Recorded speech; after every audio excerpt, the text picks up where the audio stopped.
আর আমরা বহুতেই আছি যে 5 ওয়াক্ত নামাজের নাম যদি পড়তে দেওয়া যায়, অনেকেই আছে নাম পড়তে পারি না, আছে না নাই? 6টা কালেমা বহুতেই আছে বলতে পারি না। মুসলমান আমরা মুসলমান। একটা ওয়াকিয়ার মধ্যে পাওয়া গেছিল যে একটা সময় হিন্দু আর মুসলমানের মধ্যে যুদ্ধ হইল। হিন্দু আর মুসলমান দুই পক্ষের মধ্যে কি হইল? যুদ্ধ আরম্ভ হয়ে গেল। যুদ্ধ যখন আরম্ভ হয়ে গেল, কাটাকাটি মারামারি চলতেছে। এইভাবে মারামারি থাকা অবস্থায় একজন হিন্দু কি করছে? অকুল হইয়া, উপায় না পায়া, এদিকে মুসলমানের সাথে পারতেছে না, এই নিজেকে বাঁচানোর জন্য দৌড় মারছে, নিজেকে বাঁচানোর জন্য দৌড় মারছে, পলাইতেছে। একজন মুসলমান আবার দেখছে ওই যে আমাকে পলাইতেছে, কেউ গেছে বাঁচা বাঁচা দৌড় বেড়া। দৌড় বেড়ে যায় কি করছে? হিন্দুরা রাস্তার মধ্যে যায় আসারকে করে গেছিল। মুসলমান যায় এরা কি করছে? গলার মধ্যে ছুরি বাজাইছে, গলায় ছুরি বাজাইছে, আর বলতেছে এই কাফের, এই হিন্দু বল তুই কালেমা পড়, কালেমা করে মুসলমান হ, তাহলে তোকে আমি বাঁচাই দিব। আর যদি কালেমা না পড়স, এই যে ছুরি ধরছি একদম কেটে আলো,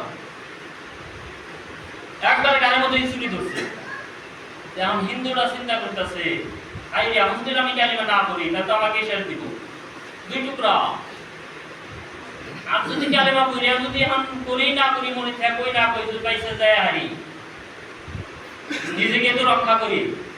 যেমনি হোক সে বলছে যে ভাই ঠিক আছে ছুরিটা ছেড়ে দাও, আমি মুসলমান হব, আমি এই মুসলমান হইতে চাই, আমাকে মাইরো না, বাঁচাও। তখন সে হিন্দুরা বলছে ভাই তাহলে আমাকে কালিমা পড়ে মুসলমান বানিয়ে দাও, আমাকে কালিমা পড়ায় মুসলমান বানিয়ে দাও। তো ওই মুসলমানটা কি করছে তখন? তার মানে সে নিজেই কালিমা জানে না, সে যে মুসলমান সে কালিমা নিজেই জানে না। এখন যে হিন্দুই বলতেছে যে আমাকে তাহলে কালিমা পড়াই দাও, আমি মুসলমান হইতে চাই, আমি নিজে জানে না, আমার কি করবো? উপায় আছে কি? তখন কি করছে? ওকে ধাক্কা দিয়ে সরাই দিছে, যা অন্য কোথায় যায়, তুই মুসলমান হয়ে যাস, কালিমা কইরা মুসলমান হয়ে যাস, তখন সময় নাই। সে মুসলমান কিন্তু কালিমা জানে না। যে আমরাও কি ওরকম আছি না নাই?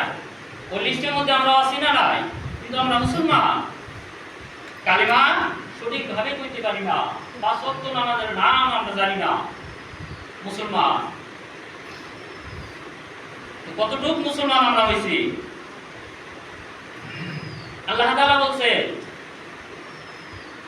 যে ইয়া আইয়াতুহান নাফসুল মুতমাইন্নাহ